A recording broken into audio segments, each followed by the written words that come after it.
की बात कहें तो शिव महापुराण की कथा कहती है कि शिवलिंग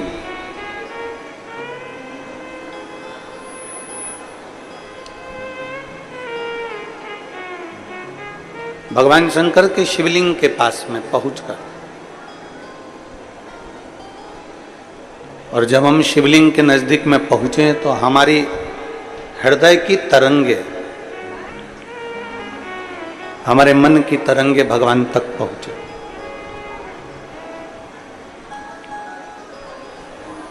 अब किसी ने कहा कि भगवान को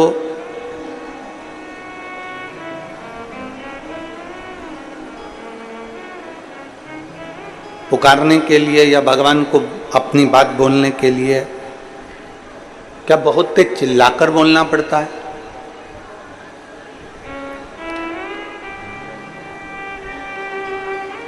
आवाज नहीं आ रही है कि ये लेडी नहीं चल रही है पीछे वाले?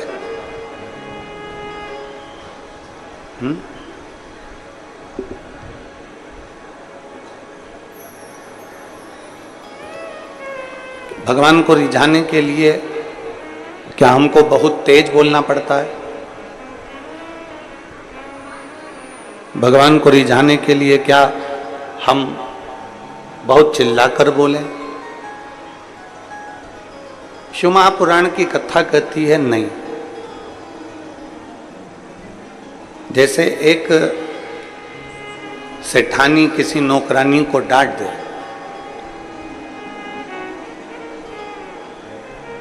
कोई सेठानी किसी नौकरानी से, कोई सेविका से डांट दे, और झाड़ू लगाने आई या पोछा लगाने आई या सेवा करने आई और उसको डांट दिया, डांटा उसको, तो वो जो नौकरानी रहती है, वो सेविका जो रहती है, सेवा करने वाली होती है, झाड़ू लगाने वाली हो, बर्तन वाले हो, कोई आदिक आदिक हो, सेवा करने वाली जो सेविका हो, जिसको डांटा गया है, जिसको डांट दिया है, वो पोछा लगाते लगाते, झाड़ू लगाते लगाते थोड़ा थोड़ा बुदबुदाती रहती है। देखा है आप लोगों ने? कोई सेठानी अगर किसी को डांट दे, कोई नौकरानी आदि, कोई सेविका को, कोई सेवा वाले को, तो वो धीरे धीरे धीरे धीरे धीरे धीरे अंदर ही अंदर बुदबुदाती रहती है, बुदबुदाती रहती है। इतने में सेठानी उससे पूछती है, क्या बोल रही है तू? ये मत समझना कि मैं जानती नहीं हूं, मैं समझती नहीं हूं।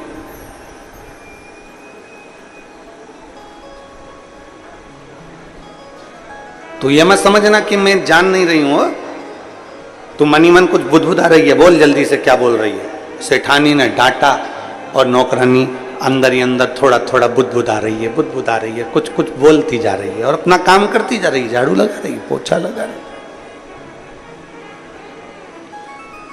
फिर पूछा सेठानी ने, मैं सब जानती हूं, तो कुछ ना कुछ बोल रही है, सही बता क्या बोल रही है, क्या बुदबुदा रही है, क्या मन में बोल रही है? पर नौकरानी बताती नहीं, सेविका बताती नहीं, चाकरी बताती नहीं कि मैं क्या बुदबुदा रही हूं। शिव महापुराण की कथा कहती है कि तुम भी भगवान के मंदिर में जब पहुंचो तो बहुत बहुत चिड़चिड़ कर नहीं, बहुत चिल्ला कर नहीं, जैसे एक सेविका एक नौकरानी बुदबुदाती रहती है, बुदबुदाती रहती है और सेठानी कहती है मैं सब जानती हूँ, उसी तरह भगवान के मंदिर में पहुंचकर जब हृदय से आप भगवान शंकर को धीरे धीरे धीरे धीरे कहेंगे तो शिव भी कहते हैं कि मैं सब जानता हूँ, तेरे हृदय की दशा को मैं पहचानता हूँ, मैं तेरे मन की बात को, तेरे हृदय की बात को मैं अच्छी तरह से जानता हूं, मुझे मालूम है तू क्या कह रहा है।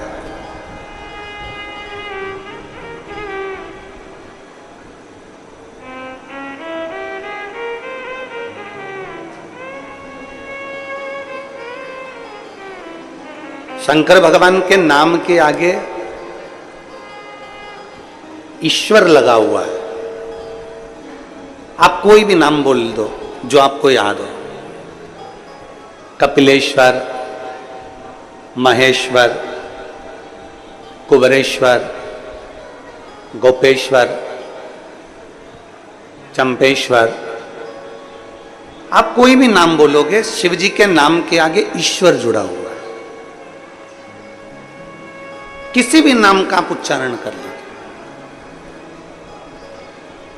शिव महापुराण की कथा कहती है कि भगवान शंकर का कोई भी नाम पुकारोगे आप, अक्षेश्वर बोल लो, आप लक्षेश्वर बोल लो, आप अग्निश्वर बोल लो, आप पिपलेश्वर बोल लो, कपिलेश्वर बोल लो, कुबरेश्वर बोल लो, तुम्हारी मर्जी पड़े, जिस नाम को तुम्हें पुकारना पुकारो, उसके पीछे ईश्वर लगा होगा।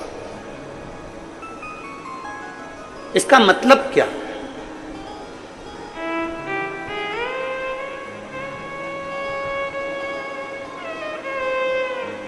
यहां शंकर नाम तो नहीं लिखा कि कपिल शंकर, अक्ष शंकर, अग्नेश शंकर, नहीं। यहां भगवान शिव के पृथ्वी पर मृत्यु लोक में जितने भी मंदिर होंगे, उस पे जो नाम लिखा होगा आप उसे पढ़ेंगे कपिलेश्वर, अग्नेश्वर, अक्षेश्वर, तारकेश्वर, आप जितने भी पढ़ेंगे, महाकालेश्वर, ओमकारेश्वर, केदारेश्वर, भीमाशंकरेश्वर, जितने भी भीमेश्वर, जितने नाम आप पढ़ेंगे उसमें आपको ईश्वर शब्द मिलेगा ही। सोमेश्वर, त्र्यंबकेश्वर,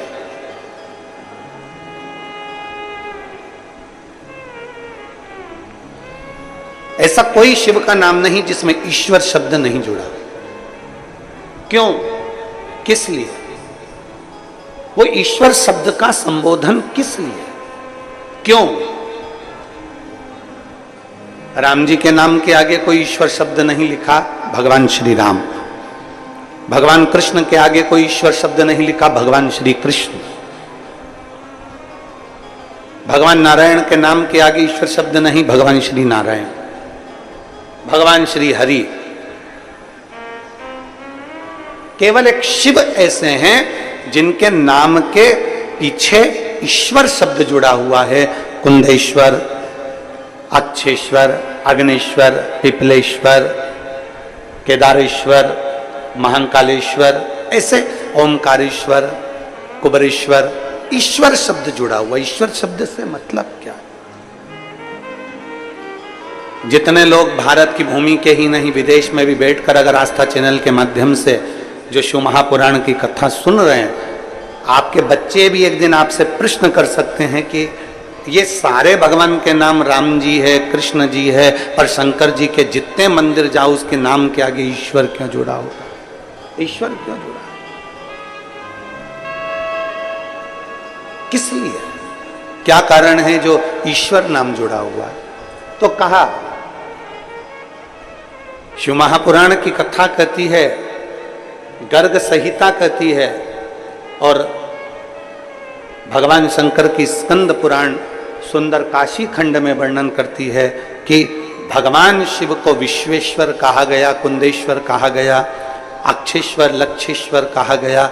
ईश्वर शब्द से मतलब ये होता है कि भगवान शंकर के शिवलिंग के पास जब कोई मनुष्य पहुंचता है, वो अपने मुख से कुछ कह पाए ना कह पाए, पर जैसे ही शंकर के शिवलिंग के करीब में पहुंचा या शंकर के शिवलिंग के सामने से भी निकल गया, तो भी शंकर उसके हृदय की बात समझ जाते हैं और उसका भंडार भर देते हैं। ईश्वर शब्द ही वह शब्द है।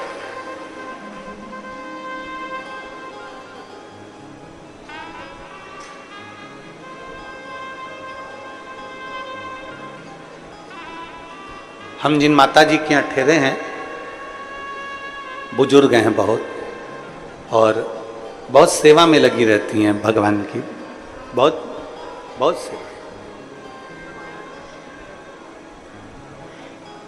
और उनकी भक्ति के कारण उनके चेहरे का तेज भी बहुत, बुजुर्ग है वो।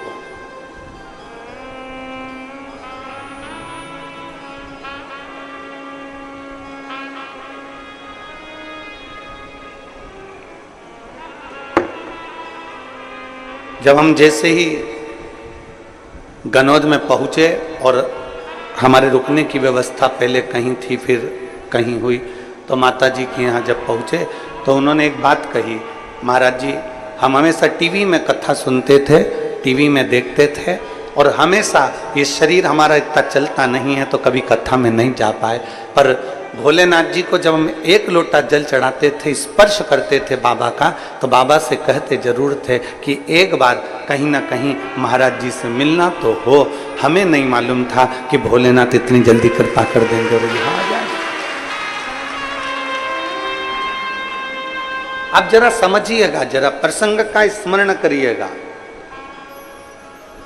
राम जी के नाम के आगे श्री राम भगवान लिखा, भगवान कृष्ण लिखा, भगवान श्री नारायण लिखा, भगवान श्री हरि लिखा, भगवान इंद्र लिखा। सारे देवताओं के नाम के आगे ईश्वर शब्द का संबोधन नहीं आया, पर शिव शब्द, शंकर भगवान के जितने नाम आए, कुंदेश्वर, कपालेश्वर, महाकालेश्वर, ओंकारेश्वर, कुबरेश्वर, जितने भी शब्द आए उसमें ईश्वर शब्द को जोड़ा गया। किस लिए? और जितने कथा सुन रहे हैं आस्था चैनल के माध्यम से, जितने कथा सुन रहे हैं फेसबुक यूट्यूब के माध्यम से, और जितने कथा सुन रहे हैं इस नए रायपुर गनौत की पवित्र भूमि पर, बहुत ध्यान देना कथा की ओर, बहुत स्मरण करिएगा कथा की ओर। ईश्वर शब्द जुड़ा।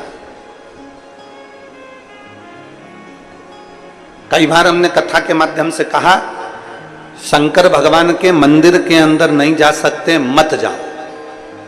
शिव जी को 1 लोटा जल नहीं चढ़ा सकते, मत चढ़ा। पर इतना तो करो कि शंकर भगवान के शिखर का दर्शन तुमको हो जाए। ये भी नहीं कर सकते तो इतना तो करो कि शंकर जी के मंदिर के सामने से निकलकर चले जाओ। मंदिर के सामने से निकलकर जाने में भी क्या फल मिल सकता है?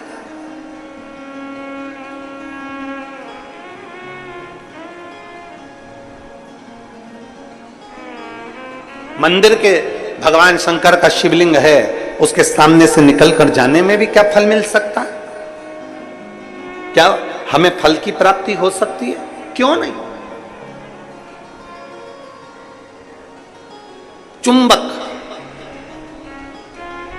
उस चुंबक में एक तत्व होता है जो दूर से भी खींच लेता है। चुंबक दूर से भी अपने तत्व वालों को खींच लेती है, लोहे को खींच लेती है। चुंबक लकड़ी को नहीं खींचती, चुंबक कागज को नहीं खींचती, चुंबक कपड़े को नहीं खींचती, चुंबक प्लास्टिक को नहीं खींचती, वो अपने तत्व की चीज को चुंबक खींचती है।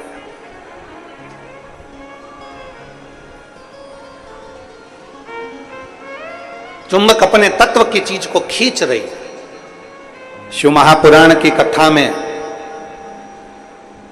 लिंग पुराण की कथा में, स्कंद पुराण की कथा में भगवान शंकर का वर्णन करते हुए नर्मदा पुराण की कथा में स्पष्ट किया गया, अगर 500 मीटर की दूरी पर भी अगर शंकर का मंदिर है, 500 मीटर की दूरी पर भी अगर शिव का मंदिर है और आप वहां से निकल कर जा रहे हो, आप वहां से निकल कर जा रहे हो और आपको मालूम है कि मंदिर यहां शंकर का है, और आपने स्मरण कर लिया कि मैंने सुना है यहां एक शिव मंदिर है, पुराना है, बहुत पुराना है। गाड़ी से जा रहे थे, किसी ने कह दिया यहां एक बहुत गला पकड़ रहा है, यहां एक बहुत पुराना शिव मंदिर है। किसी ने कह दिया कि यहां पर एक बहुत पुराना शिव मंदिर है, और आपके स्मरण में आ गया कि यहां बहुत पुराना शिव मंदिर है, और आपके हृदय में आ गया मैं भी कभी दर्शन करूंगा। यहां बहुत पुराना शिव मंदिर है, शिवालय है, मैं भी कभी दर्शन करूंगा।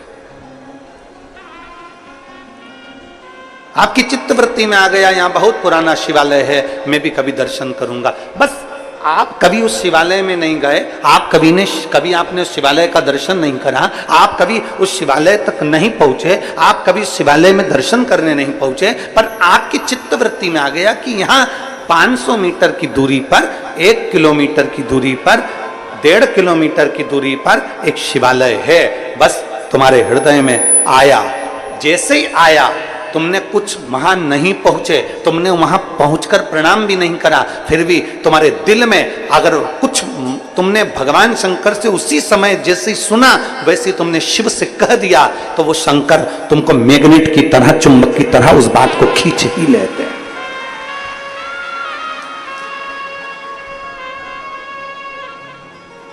शिव तत्व की प्राप्ति।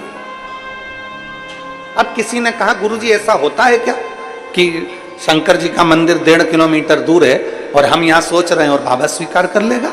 हम आपसे पूछते हैं, यहाँ जितनी मेरी बहनें बैठी हैं, जितनी मेरी जीजियां बैठी हैं, जितने मेरे जीजा बैठे हैं, जितनी मेरी बेटियां और बेटे बैठे हैं, जितनी मेरी माताएं बैठी हैं, जितने मेरे भाई बैठे हैं, हम उनसे पूछते हैं, ईमानदारी से बोलना, कभी तुम्हारे साथ में ऐसा हुआ कि नहीं हुआ? पहले सुनो फिर बताना कि ऐसा हुआ कि नहीं हुआ। कभी तुमने सुना होगा, कभी तुमने विचार करा होगा, कोई चीज तुम घर में बैठे बैठे विचार कर ली, मुझे मेरी मौसी की याद आ रही है, या मुझे मेरे मामा की याद आ रही है, या मेरे पिताजी की याद आ रही है, या मेरी बहन की याद आ रही है, या मेरे भाई की याद आ रही है, या मेरे पास में मेरी मौसी की लड़की रहती थी उसकी याद आ रही है। जैसे ही तुमने याद किया, 1 दिन में, 2 दिन में, 24 घंटे में, 48 घंटे में, या 1 दिन के अंदर, या किसी ना किसी रूप में, या तो फोन उसका आ गया, या पत्र उसका आ गया, या उससे मिलना हो गया, या फिर उसका कोई खबर आ गई, ये हुआ होगा, आपके साथ में भी हुआ होगा। आपने याद किया और वो कहीं ना कहीं 1 दिन में, 5 दिन में, 7 दिन में, 4 दिन में, 3 दिन में उससे मिलना हो गया, या उसकी फोन पे बात हो गई, और मिलते से तुमने कहा भी मैंने 3 दिन पहले तुम्हें याद करा था, 3 दिन पहले ही मैं बात कर रही थी, 1 हफ्ते पहले मैंने तुम्हें याद किया था, 15 दिन पहले ही हमारी बात हो रही थी, हम सोच रहे थे, हम आपके लिए विचार कर रहे थे, जरा विचार करिए। बस तुमने सोचा और उस तक तरंग पहुंच गई, और तरंग पहुंची तो उसने भी कहा मुझे भी तुम्हारी बहुत याद आ रही थी, इसलिए मेरा मन करा कि मैं तुम्हें मिलने आ। ये तरंग है। आप शिव को कहीं पर भी बैठकर भज लो, शिवलिंग जहां होगा वो आपको खींचकर आपकी कामना पूर्ण कर ही देगा, जहां होगा।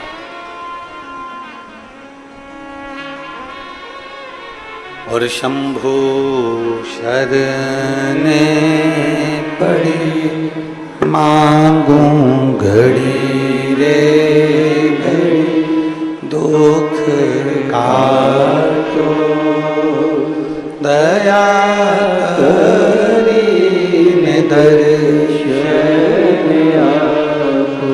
ओ शंभु शरणे पड़ी मांगूं घड़ी रे घड़ी, दुख काटो दया करी दर्शन आपो। आप जहां बैठकर बोलोगे, जहां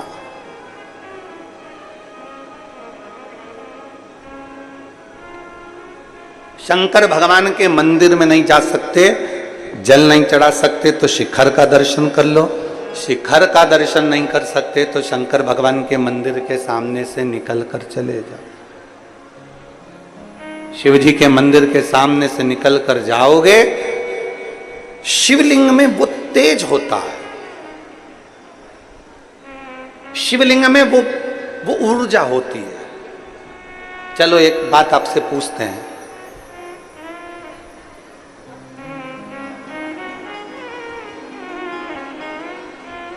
शंकर जी के मंदिर में जो शिवलिंग होता है, आपने कभी सुना होगा कि नहीं सुना होगा हमको नहीं मालूम। शिव जी के मंदिर में जो शिवलिंग होता है उसको ज्योतिर्लिंग कहते हैं कि नहीं कहते? बोलो, जम के बोलो। कहते हैं ना? तुम्हारे घर में भी जो शिवलिंग है, छोटा सा भी है तो भी वो ज्योतिर्लिंग ही कहलाता।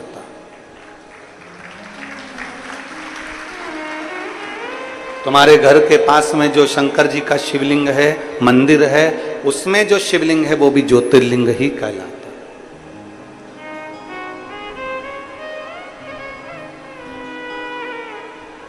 शंकर भगवान के शिवलिंग को ज्योतिर्लिंग भी कहा गया। ज्योति का मतलब क्या होता है? प्रकाश।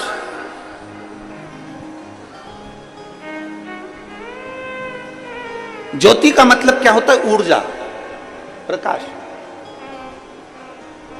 ज्योति का मतलब क्या होता है? अंधकार को मिटाकर उजाले की ओर लेकर जाना।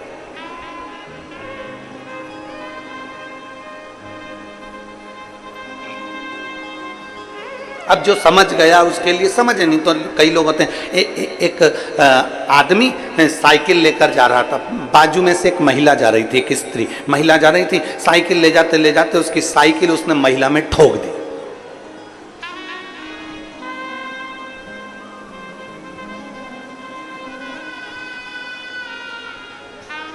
अब महिला को आ गई गुस्सा, उसको गुस्सा आया महिला को, और महिला ने कहा अकल नहीं है तेरे में, बेवकूफ है, लक्षण नहीं है तेरे में, पगला है, ब्रेक नहीं मार सकता था, तेरे में अकल नहीं है, ब्रेक नहीं मार सकता था। इतने में साइकिल वाला बोला पूरी साइकिल तो मार दी, अब ब्रेक क्या अलग से मारूं? ये साइकिल मारी तो। अब महिला मन में सोचे कि पक्के बेवकूफ से ही पाला पड़ा। अब मैं इसको बोल रही हूं कि ब्रेक नहीं मार सकता था, तो क्या कह रहा है कि पूरी साइकिल ही तो मार दी, अब क्या ब्रेक अलग से मारूं? जो नहीं समझा उसके लिए यही अज्ञानता है। जो समझ गया, जिसके अंदर यह भाव प्रकट हो गया कि शंकर का शिवलिंग ज्योतिर्लिंग है, प्रकाश देने वाला, ज्योति देने वाला, ऊर्जा देने वाला, अंधकार मिटाने वाला। ऐसी जिंदगी के कितने अंधकार हैं, ऐसे आपके और हमारे जीवन के ना जाने कितने अंधकार हैं, जिसको मेरे देवाधिदेव महादेव ने मिटा दिया। जिंदगी के ना जाने कितने कितने अंधकार, कितने अंधकार।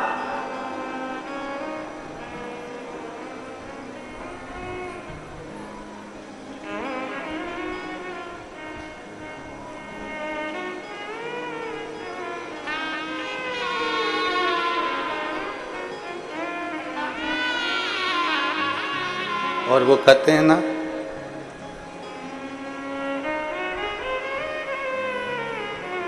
नाम महादेव का जो दिल से लिया करते हैं,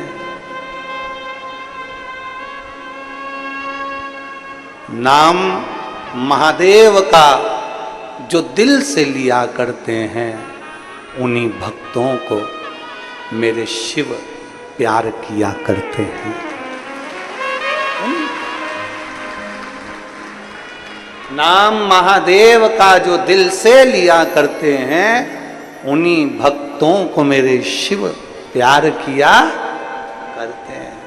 कहीं पर बैठकर, तुम्हारी मर्जी पड़े जहां बैठकर, तुम्हारा मन करे वहां बैठकर, तुम एक बार दिल से जब पुकार लो महाकाल को, उस समय पर महाकाल तुम्हारे सामने खड़े मिल जाते हैं।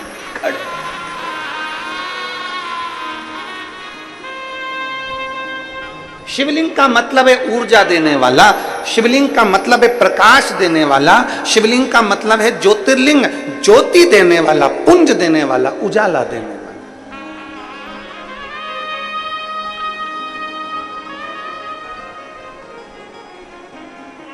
एक अलग से ऊर्जा, एक अलग से बल। और फिर निवेदन करूंगा यहां बैठी हुई सारी माताओं से, मेरी जीजियों से, मेरे जीजाओं से, मेरी बेटियों से, बेटाओं से, माताओं से, भाई बंधुओं से निवेदन करूंगा, जिस दिन तुम्हारी जिंदगी में दुख तुम्हें घेर कर रखा हो, संसार में ऐसा कोई पैदा नहीं हुआ जिसकी जिंदगी में दुख नहीं आया। बड़े से बड़े महात्मा से लेकर छोटे से छोटे मानव तक को दुख जरूर घेरता।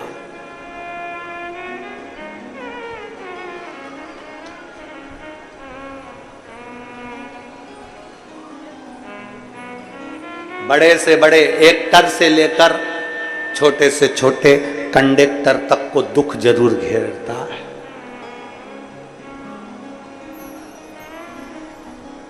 ऐसा नहीं कि दुख नहीं आएगा। और दुनिया में कोई महाराज तुमसे आकर कह दे, कोई महात्मा तुमसे आकर कह दे, कोई महाराज तुम्हारे पास में आकर कह दे कि मेरे पास आकर बैठ जाओ, मैं तुम्हें दुख नहीं आने दूंगा, समझ लेना पक्का बेवकूफ बना रहा। दुनिया में कोई महाराज तुम्हारे पास में आकर कह दे, कोई ज्योतिषाचार्य तुम्हारे पास में आकर कह दे, कोई विद्वान तुम्हारे पास में आकर कह दे कि मैं दुख नहीं आने दूंगा, तुम मेरे पास आकर बैठ जाओ, समझ लेना पक्का बेवकूफ बना रहा। दुख जब भगवान राम को आया, दुख जब भगवान कृष्ण को आया, दुख जब माता जानकी जी को आया, दुख जब स्वयं नारायण को आया, दुख स्वयं ब्रह्मा को आया, दुख स्वयं शिव को आया। ऐसा हो ही नहीं सकता कि संसार में दुख किसी के खाते में ना आए। खाते में दुख जरूर आता है, बस इतना याद रखो कि उस दुख को तुम्हें निकालना कैसे है, उस दुख को तुम्हें समाप्त कैसे करना है। वो केवल एक चीज है जो दुख को समाप्त कर सकती है, तुम्हारे हाथ से चढ़ा हुआ एक लोटा जल। क्यों? क्योंकि तुम्हारे हाथ की रकील को वो एक लोटा जल, शंकर भगवान के शिवलिंग का स्पर्श हाथ की रकील को बदल देता है, भाग्य की रकील को बदल देता है। थोड़ी मेहनत हाथ की, बाकी